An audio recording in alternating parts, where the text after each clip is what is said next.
What's going on, Badger fans? It's a victory. I got Rajiv. Justin is jumping on in a second. Are we really good? Like, is that what we are? Let's talk about it. You are Locked On Badgers, your daily podcast on the Wisconsin Badgers. Part of the Locked On Podcast Network, your team every day. What's going on, Badger fans? I got Justin here jumping in as well. That was my fault, Justin. I forgot to send you an invite. But you're here now, and that's all that matters. Thanks a lot, man. No, I got you. I was telling Rajiv, I'm going to wait for Justin, but he's taking forever. And then I was like, oh, my bad. This is on me. Today's episode brought to you by Game Time. Download the Game Time app, create an account, use code LOCKDOWNCollege to get $20 off your first purchase. Wisconsin leads wire to wire. Like, quite frankly, outside of a little spurt in the second half, guys, this Wisconsin dominated this game on the road. Play the victory music, which we're just going to keep it now. This is awesome. It's a good day for me. Good day Come for on me. in here, buddy. Get up on that line. It sounded so much better when I read it without hearing it. And now it just is what it is. Guys, let's go. I mean, look, this is first of all, I love winning at Michigan State. It is a game that I definitely did not expect to win. It's a game that I did not think we were going to win because it's really hard to win at Michigan State. Really, really hard. But this team continues to impress. As soon as that Providence game ended, whatever happened. And let me tell you something. This is exactly the team that we wanted to see. Stephen Crowl, once again. And thank God he finally shot the three, and look what happened. Look what happened when he shoots those open threes from the top of the key. He was 4 for 4 tonight. Free throw shooting was great. AJ Storr, fantastic. Defensively, once again, dribble penetration is controlled. Now, there was a few times where they late in the shot clock, they got in there. They did well. They've still got really good athletes. So that's Walker's still a defend. dude. Yeah. That's still going to be tough to defend Walker over is a time. dude. But the fact that we took the lead early and we kept the lead, even though Walker had an onslaught of 3 after 3 after 3 in the second half, I am incredibly impressed with this team and everything that they're doing. What they're showing is that depth is really there. And all those offensive droughts we had last year are gone, and not gone forever, but gone because there are so many more athletes and there are so many more people that can score. AJ Storr is so versatile in everything that he can do.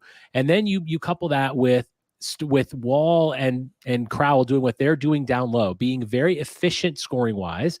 This is it. I mean, this is beautiful. This is fantastic. We went to the Breslin Center and we beat them down. Other than a really tough run they had in the second half, we owned this from start to finish. It is absolutely fantastic. Kudos to Greg Gard and all the guys. Hey, we're on our way, guys. We're 1-0 in the conference. We're 7-2 overall. We're, now at this point, obviously we're 23rd in the country. We've got another huge game coming up, but wow, what a game.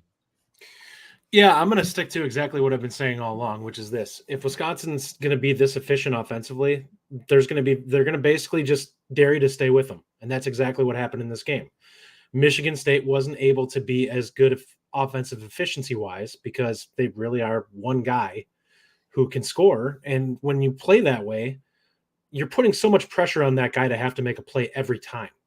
Wisconsin can just find their way into easy buckets. And if you look at it in the second half, that's basically what happened. Now, Storr hit some heat check shots where he was way out there. He did. But, I mean, he shot 72% from the field in this game. So if we looked at it, I would guess we're probably well over a point per possession again in this game, which tells you all you need to know. Like, if they do this against good teams, they're going to win a lot of games by double digits because teams just aren't going to be able to stay with them. And this is against good teams, which means we could be looking at a lot of games in the Big Ten where they just beat up on people, where there's just some teams that are young or not as skilled as they are, and there's going to be bad shots. Because Michigan State didn't take a ton of bad shots in this game. Defensive pressure was really good. We kept them out of the paint for the most part, but they hit some tough shots in this game. They sure did. They did. Listen, Rajiv has said it. We're 7-2, and we played Providence, we played Tennessee, we played Marquette, we played Michigan State. Like, I mean, you couldn't have asked for you're not going to win every tough game. And Virginia, thank you. Yeah.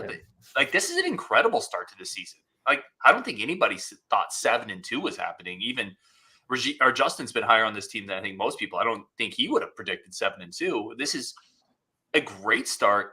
One of the things I would point out is Wisconsin 11 offensive rebounds, Michigan State 5. That's the second game in a row they dominated the offensive glass. A couple of those led directly. Like, one of them Tyler Wall led directly to that dagger AJ Storr 3. Like those two guys, Wall and Crowl, have dominated the glass the last couple games. And it's tough for teams to deal with them. Like they're upperclassmen, they've been more physical, and they're just generating extra possessions for the Badgers. And then that leads into Justin's point of if you generate extra possessions for a really hyper efficient offense, that's a freaking problem for teams. Mm-hmm. Yeah, there it is. Somebody put it in 1.273 per possession. That's elite. Fantastic. We're talking like top 10 type offense at that.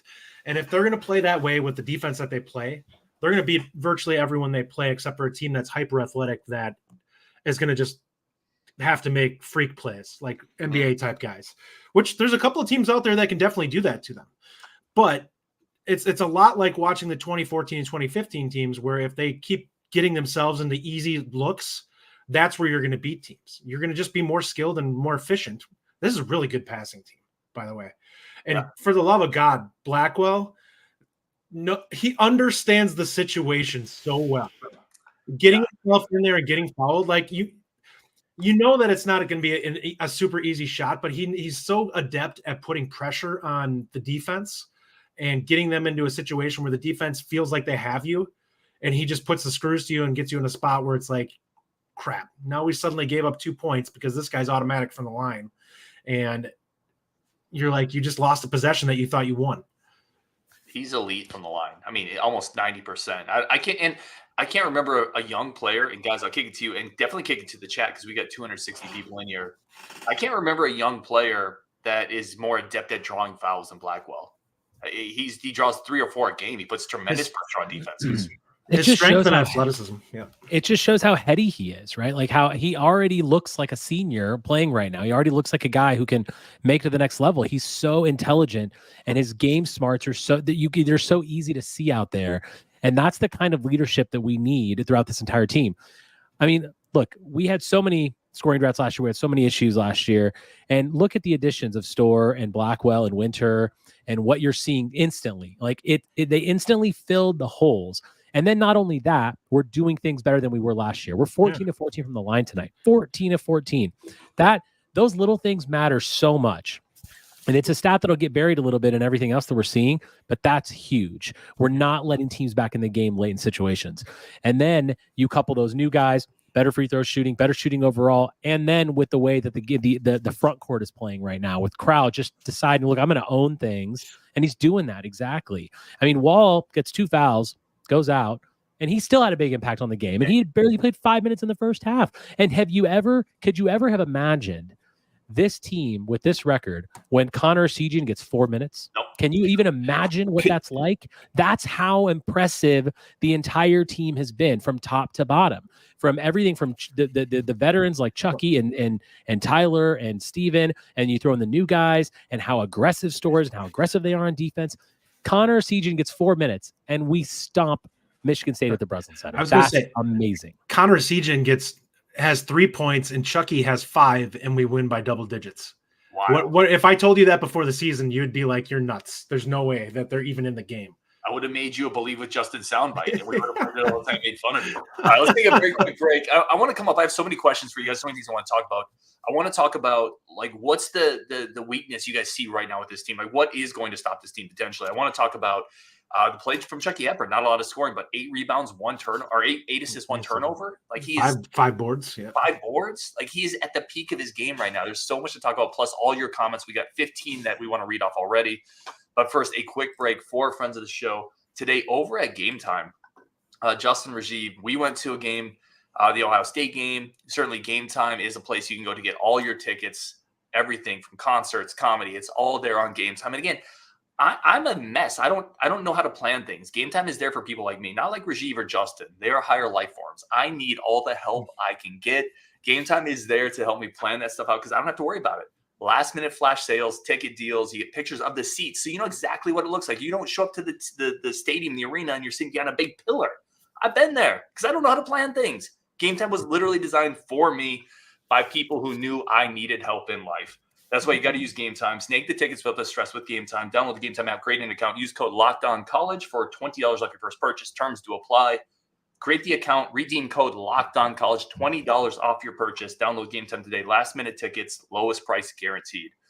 All right, Justin, Rajiv, I'll kick it to either of you. Let's start with Rajiv. I do want to ask this because last year we started off very strongly. We kind of fell apart. There were reasons for that. This year, same kind of scenario. We started off very strongly. What's the fly in the ointment that you see potentially tripping this team up? What are we maybe sleeping on here?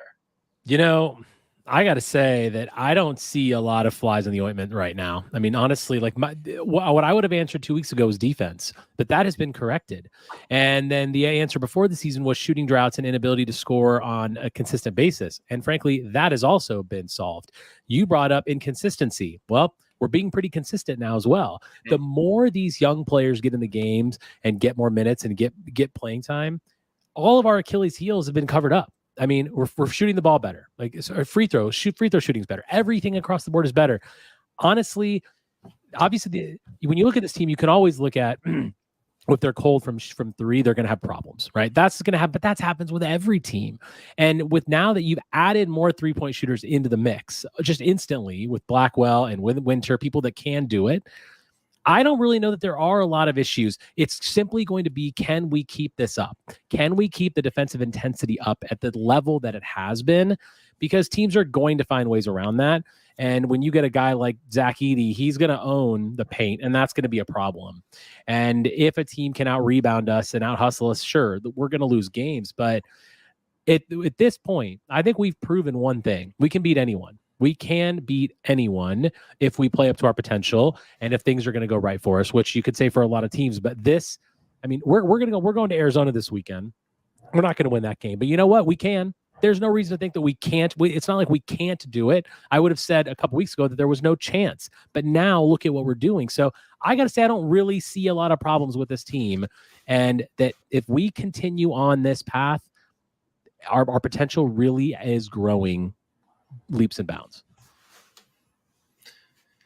Yeah, the way I look at this one, the area that I think that, and Ryan would agree with me on this one, is if Crowl goes down, you really don't have somebody to put into that spot. But there's a lot of teams you could say that about. If you take away who's the big man for Carolina, you take him out of that team, and suddenly there's a massive gap on that team too. Like Winter is a guy who, if they can bring him along over the course of the season, by the season's end, you could have him be a competent player where you can potentially lean on him for 15, 20 minutes. He's not there yet. He's got a lot of work to do defensively, and he's right now, he's not really much more than what we're getting out of Gilmore, even though I think he is more skilled. The confidence isn't there yet for him to just attack. So at this point in time, you look at it, somebody had mentioned, Baycott. But if you look at this team, somebody had mentioned athleticism. I don't think that that's actually a problem. I think they cover that up really well as a team. They don't let you get downhill on them very often. And if you do that, you can mitigate some of the athleticism issues, unless you're facing a team that is hyper athletic and very good defensively. They may run into a team like that. That could be Houston, I guess you would say, would be a team like that potentially could be a problem for them. But I think they're skilled enough and they pass well enough and move well enough that they'll still get easy looks. The back cuts that this team runs and a lot of the things they do in their offensive sets get them so many easy looks. And it's not an athletic thing. It's just smart, heady basketball play. Yeah, I'm right there with you. The first concern I have, it's to me, it's the front court depth. And Justin, you're right, 100%. It's like talking about, well, if your starting quarterback gets hurt in football, well, a lot of teams have a problem. If your starting quarterback gets hurt in football, if your starting center gets hurt, a lot of teams have a problem. A lot of teams have a better backup five than Carter Gilmore, though. Right? Yeah, that's where we're all kind of at the same point. If you lose Wall or Gilmore or Wall or Crowl, like, I think you're in a lot of problems where other teams have at least more of a competent backup five that can come in and be a Stephen Vogt type, Chris Vogt, type of guy. I think that's a problem that is still there. That Achilles heel is still there. But if they can just survive the injury bug, which you never know, it's luck, this team could be so friggin' good. It's better than I thought it would be. The other concern, though, I'm not ready to say we're a consistent shooting team yet. I still am not ready to buy that ticket on the train. I'm more optimistic now, but I'm not quite there. Does it matter if we're an elite rebounding and an offensive rebounding team and shoot well from the free throw line? Because right now they're hiding that issue, and it's not hurting them because of the fact that they continue to grab extra possessions and get easy shots. So I would add to this with two things. One, I agree with you guys on the injuries thing. I wasn't factoring in the injuries when looking at I'm looking at the guys that we currently have. I don't really feel there's a lot of holes. But to your point, Ryan, maybe we're not a great consistent shooting team. We are a consistent scoring team, though. And to Justin's point, with the offensive rebounds that are going in, and really, all the guys are scoring, and all the guys can score. And different, you look at a guy like Max Klesmit, who had a huge game against Marquette. He's basically non-existent tonight, but that's okay because Storr had 22, Crowl had 18. So, but when you look at the team holistically, we are consistent scoring, and there's really not if that continues, and you got to think, you look down this roster, you got to think someone's going to be hot on any given day, right? I would hope so. I just wish we had one guy who I knew was a sniper that I counted on, right? Like that's the only thing where I think you can, to some degree, say all five, the aggregate is bigger, right? The sum of the parts is greater than the whole. However that saying goes, you have five guys that can shoot, can score. But at some level, you also want a guy who can go out there and make teams chase off of screens, make teams create gravity, who Connor was last year.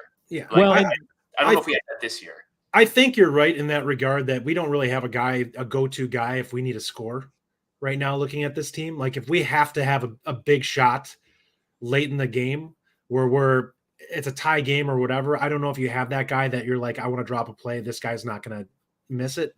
We don't have that stud. We do have a bunch of guys right now that I feel like they cause so much gravity on the court that everything is so spread out that there's so much room to work. And it's causing massive problems for teams defensively because guys keep wanting to hedge and do things defensively to play aggressive against us and kind of throw us out of things. And this team's so heady that what happens is they slip screens and do things, the easy things that lead to layups. And that just kills you. And we've seen that with teams that end up going deep in the tournament. Like watching Loyola was one of those teams. They would slip screens and do little things where it's like, this team is not that athletic, but they constantly do little easy things that if you overplay them and try to outplay them with athleticism, they'll beat you with the mental game. That's what Wisconsin's capable of doing this year. And then plus you have a couple of athletes that are capable of going downhill and making some things happen in Storr and in Blackwell. That's exactly what I was going to say, is that, yeah, we might not have that sniper shooter, but what we didn't have last year is those two guys being able to go to the hoop and create disruption that way, get to the foul line. I mean, when you're not shooting well, if you can rely on two guys like that to drive in, and I think I'm pretty confident that AJ Storr can get to the hoop anytime he wants. I mean, it's not going to be the best shot in the world, but he's going to get down there. He's going to cause havoc. He's going to be able to kick out. There's a whole new element to this offense that just wasn't there last year. And you couple that with the guys we already have doing the things they've always done, and they're doing them well and better. It's just a recipe for success. Well, AJ Storr, to your point, it feels like, one of the notes, I was taking notes during the game, and one of the things I said is it looks like he's locking in. Mm-hmm. Like, it took him a couple games, which we should have expected. I think we mostly did. Like, we didn't bury him, but it looks like he's locking in. And now you have this guy who's hyper athletic, starting to shoot a little better, getting to the rim. This is who we were hoping to get. And if that continues to progress, like, he gives you an athletic edge in every game. Mm-hmm. Nobody out athletes him, right? You see the elite wings in the Big Ten, the guys at Michigan State will roll out there occasionally, that Illinois will occasionally have. AJ matches up with them fine. Yeah. It's nice to have that in your back pocket for Wisconsin. One of the big moments for me watching him and seeing how much growth he's had since the beginning of the season was, I think he got a pick from Crowl or Wall at the top of the key, came into the lane at roughly about the free throw line, and you could see him thinking about rising up to shoot the jumper, and he thought better of it, stopped and kicked it back out. And I'm like, you're getting it. That wasn't a great shot. You kicked it back out. We'll get a better look than that and keep working with it. And what he's learning is his shot selection has gotten better. There were some shots tonight that you're like, I don't love that shot. Mm-hmm. But overall, in the grand scheme of things in the offense, he's not forcing shots like he was earlier. We're going to take a quick break. I'm going to ask this question coming up, and then it's just going to be a ton of comments, guys. You guys have a ton of good comments in here. We've already got 25 of them, so we're going to roll through as much as we can. Daltrey says, Blackwell better than Storr, changed my mind. My first question is, it doesn't matter. Like, I'm calling Bo out on this one here. Ryan and I both talked about this situation where Storr ran into the guy for a turnover. That wasn't a turnover. That was a foul. Yeah, he got punched. It wasn't called, especially with how weak the foul call was on the other end, where the guy went up and basically, who was it? Crowl that went straight up with him? Yeah, he got ran into. Storr got punched on that one. That is a foul in every Rutgers Park game, let alone a Big Ten game with officiating running around.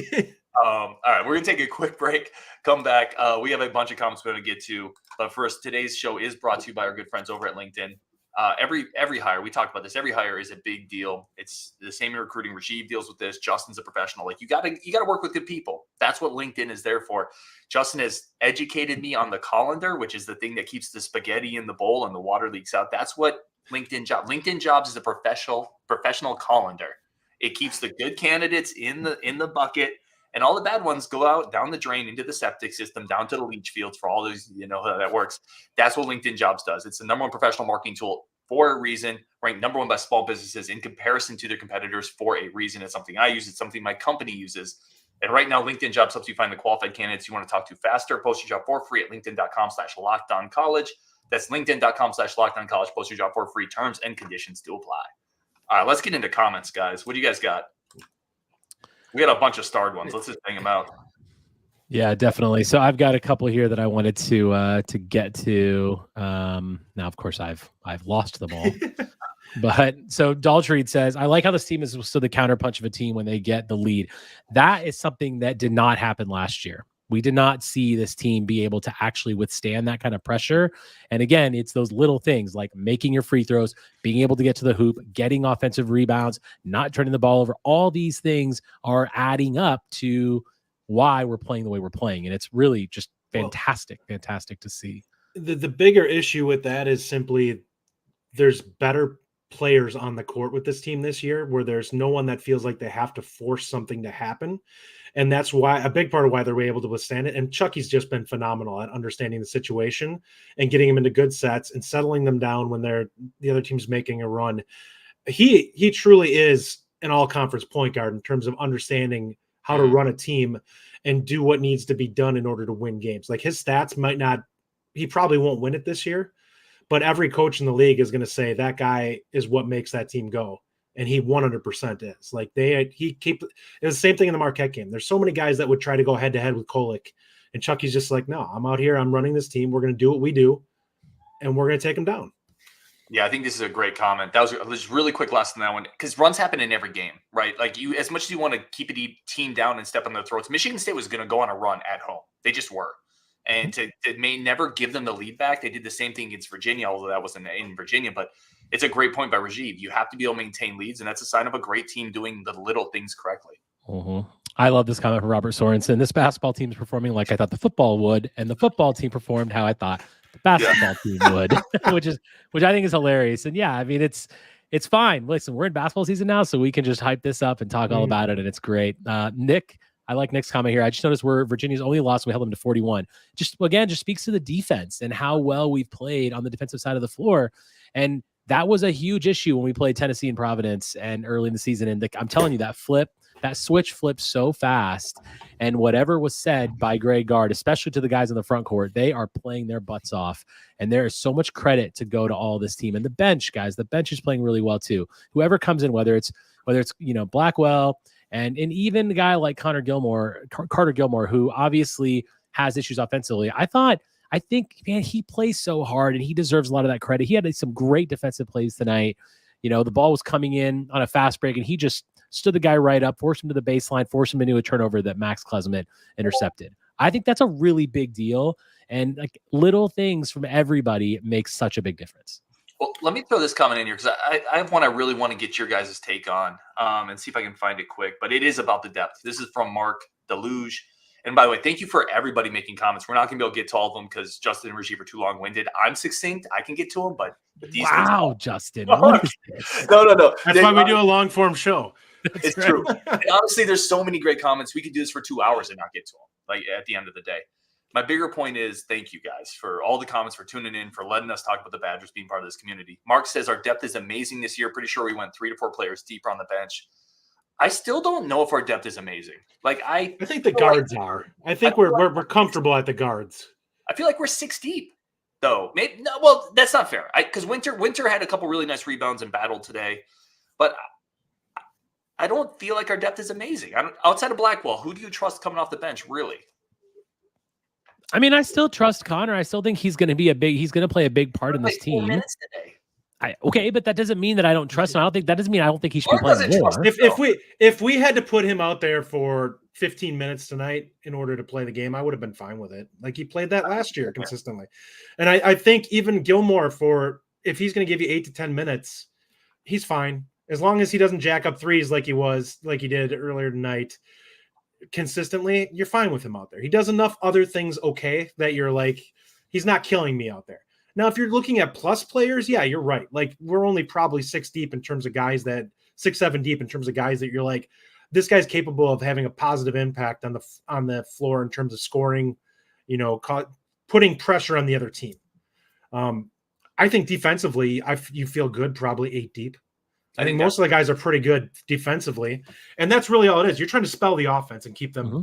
Like if we look at minutes played on this team, nobody is being pushed to go too long. There's nobody that's being 30 plus minutes in this game. And that's the huge factor. If all these guys are going out there playing 20, 25 minutes and you're winning by double digits against teams like Michigan State, that's telling you a lot, because I can't even remember many Bo teams that did that. So that's a great point, Justin. With the defensively, you do feel probably good about 9 deep off the bench. I thought Kamari came in and gave good minutes defensively. Mm-hmm. That is a really good point. Maybe I'm more looking at it from the offensive standpoint. But all they need to do is tread water. Yeah, it's true. And those guys can still score, right? I mean, I know I bring up Essegien, but he's still a sniper, a kind of a guy who's getting 4 minutes, so he can do that.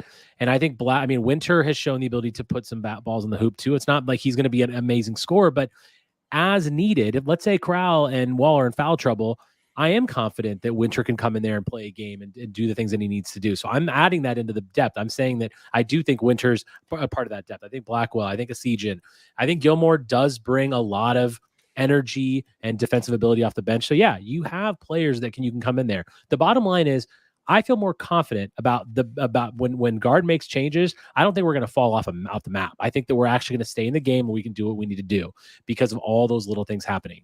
Yeah, I mean, obviously you're still going to need guys like Storr and Chucky and Crowl on the wall to score the points, and that's fine. But we've seen flashes from all these guys off the bench, and they've all had their game. So there's no reason to think that they can't continue to do that. So I do think this team is deep because you've got natural backups for every position. Maybe not exactly as you want, right? But you've got McGee coming in there. You've got Essegien coming in there. You've got Winter. You've got Gilmore. I mean, so there's people coming in at every position to back them up. So you actually have a rotation that can go 9 deep without any problem. It may not be the best 9, but it's still, they're all going to be serviceable. And like Justin said, just keep the game in front of you. Max Farn agrees with Rajiv. He says, I think you're expecting too much out of the bench. For my point, depth hasn't really been exposed. Blackwell, Gilmore, Winter, Essegien have all been pretty good. Again, I don't think Gilmore's been pretty good. Like I don't think Essegien's been pretty good. And I think Winter's been average. And he's a freshman. I'm not expecting more than that. I love the upside of Winter. But yeah, a lot of people would agree with that. And Justin certainly made a great point about the defense. But okay, so you're saying those guys, you don't think Gilmore's been good, but you do think he's been good defensively, right? He is so bad offensively that it's not worth. I'm sorry. Like if you really watch, and sometimes I put clips up, but I don't want to because I don't want to. I actually don't want to pick on Carter Gilmore. Like I think he's awesome. He did an interview with Scary. He busts his ass. He works his ass off. I cheer for him. But we run a pick and roll with him, and both the guys from Michigan State double the guy with the ball, and Carter Gilmore rolls to the hoop by himself. And that's a part of his game that's not good, but I think he look, and I like you am not someone, I don't love when Carter Gilmore comes in, but I got to give the guy credit. Like he is getting things done. He's playing well defensively. He's getting rebounds. He's being a guy that we can depend on the defensive side of the floor. And yes, I agree he's an offensive liability, but we don't need him to score because all the other guys that come off the bench can score. So I'm okay with a guy coming off the bench that can't score because of everything he does on the other end of the floor. If he wasn't playing good defense and he wasn't getting rebounds and he wasn't playing with hustle, then I would say, yeah, that's a problem. But he's doing everything that he's asked to do. He's not asked to score. And so to me, it's okay that he's not really a threat offensively. So just some quick data here real quick for you. The numbers are up on Torvik for this game. Our adjusted offense was a 134.8. And our defense was a 91.6. That's a huge gap there. I put that comment up from Daltrey about the 1 and 2 and going 3-0. this is a team that can lull a team like Arizona into a loss, because this is a game where I could see Arizona coming out and trying to just out-athlete us and us just playing efficient and getting them down, where they start to try and NBA us a little bit and we just do the easy things. It's kind of like when the San Antonio Spurs were really good. Like, teams would go out there and try to outplay them athletically, and they would just be like, okay, cool. We're just going to do the really easy things that make for easy buckets and play good defense. And when you look up, all of a sudden you're down 18 points. And that's how Wisconsin can win that game. Is just do the easy things and keep pushing on it and let Arizona try to make highlight plays to win the game. Yeah, the other thing with this team, and we talked about it before the year, but I don't feel like we've talked about it a lot. It's just so experienced. Like, they're not going to be phased going. Tucson's a tough place to play. I've been to a game in Tucson. They're not going to be phased going to Tucson. Not Wall, Crowl, Hepburn. Those guys have played a ton of ball. And Blackwell doesn't get phased by anything. He could be in a Godzilla movie and he'd be calm hitting his free throws. Like, he is so unflappable. This team doesn't get phased. And Rajiv, you made the point of them not panicking when the other team makes a run. It's because of that experience. Like, they are battle tested. And there's not a more battle-tested team in the country going to Tucson. So now, I don't know. I would have thought they're going to give Tucson or Arizona a run, because they're playing incredibly well, and they're a veteran, battle-tested team. I think it was so incredible in the second half when was it Walker? Walker was just draining 3 after 3. So we were up 7, then we were up 4, and then immediately, Blackwell gets 2 more free throws, and then they go down and make another 3, and then Wall makes a big play, takes a big shot. Then they go down and hit another 3, and then we get fouled again. Like, you could watch the game and feel, okay, Michigan State's about to take the lead here. They're going to take over the game, but that didn't happen. And that is a massive difference when you look at last year's team, because last year's team, those runs were happening and they were going up. They were down 3, tied. Now they're up 3. Now they're up 6. Like, those things happen, but the resilience that these guys showed, I think your point about being unflappable is so key. And that is going to give us a chance to win in Arizona. It wouldn't surprise me now. It would have surprised me a lot a couple days ago. It wouldn't surprise me now if we go there and get a win. I'm not talking myself into it, Tyler Strieber. I look at this game and I say they can play with them. There's nothing in my head that says that Wisconsin can't play with Arizona. Winning is another story. I think that that's a game that comes down to the final 5 minutes, unless Wisconsin gets out early and kind of does what they did in this game, which is if they can get up 12-2 like they did on Michigan State and just kind of keep pushing on them, where Michigan State tries to force things a little bit, that's where you can get Arizona into a problem area where they try to just, play hero ball. And Wisconsin doesn't need to do that. They're just going to execute. If you get the back cuts and all the little things that they're kind of doing and they rebound well, free throw shooting, obviously, look at how huge of an impact it's had overall. It's been insane. And night and day versus last year. Weren't we like low 60s last year? Mm-hmm. And this year we've got to be close to 80% on the season. 70 of James Smith, and I think Rajiv, you put the comment up. I was going to put it up if you didn't. 70 of 79 from the free throw line in the last 5 games. It's contagious. When everyone else is hitting it, guys. That has won us games. It lost us games last year. It's won us games this year. When you win games that were close, and when the other team is driving and they have a chance to take the lead, like, this is exactly why we've won some of these games. Is 70 of 79. That's a magnificent statistic, and long may it continue. I would say this too. Making a couple makes all the difference in the world. When you feel good at the line, and just speaking, we had a player when I was coaching really quick, Kate Johnson, who was a terrible free throw shooter. We took her stats at the half of the year. We put them on a sheet of paper, and we had her burn that sheet of paper and said, it's all gone. And she shot better the rest of the year. I'm telling you, shooting well, Justin, you said, is contagious. Like, it matters. And they're shooting so well now. They're in a groove. I've seen no reason why they're not going to continue being a good free throw shooting team. Everybody on this team outside of potentially Tyler Wall, and Tyler Wall's in a rhythm right now. So that's going to keep happening, I think. They're making a habit. Even Crowl has really rebounded. They're making a habit of offensive rebounds. They're making a habit of free throw shooting. They're making a habit of winning. And that's a habit that can continue. I agree. Guys, MVP of this game. AJ Storr. Yeah. Storr shot 70% monster. and hit some absolute daggers in this game, and almost had a shot clock violation one that was just a highlight for highlight there. Like, oh my God. And not the other thing with AJ Storr, we didn't talk about it a lot. He's not the turnstile defensively that he was at the beginning of the year. He's gotten a lot better. He's much better at moving his feet. It's very clear that Gard sent that message. If you want to play, you got to play well defensively, which is one of the reasons we haven't seen Connor get more minutes, and that's okay for now. And hopefully he continues to improve. But yeah, the guys that are out there, they're all playing well. Everything that they weren't doing well at the beginning of the year, each individual athlete, they're doing better now. We should give Gard credit too. I want to maybe end on that one, Yeah. but one of the things you saw, Gard's not.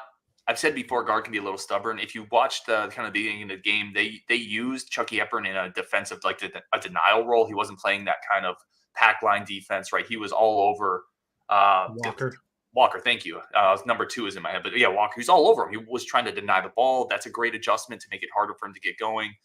Listen, you got to give Gard credit. I know there's people out there who still are kind of on the I don't want him here train, but he's 7-2 on maybe one of the hardest schedules in America at this point. Mm-hmm. Huge credit goes to him, especially after the Providence game and whatever. That's coaching right there, to turn that team around after getting just thumped on the road like that. And then what they did against Virginia and down in the Fort Myers tip-off, winning that tournament and then just been on a roll since. That is coaching. So you got to give credit to the guy.